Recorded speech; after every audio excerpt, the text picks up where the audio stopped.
Sige na patch na expansion. Pero yeah, there's really no drive for me to actually keep it yung membership. Pero yeah, it's cheap. I can do that.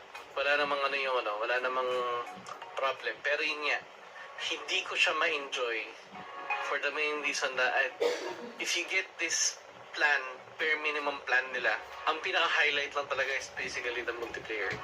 And that is something I barely even use. Those are the issues na hindi ko gusto with the Switch. So, as a game console, the Switch is great. Hindi ko lang siya ma-enjoy na maayos.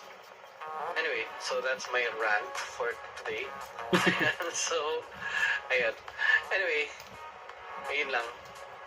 Sana naiintindihan niyo ang aking rant ngayon na mga reklamo ko regarding the Nintendo Switch. I still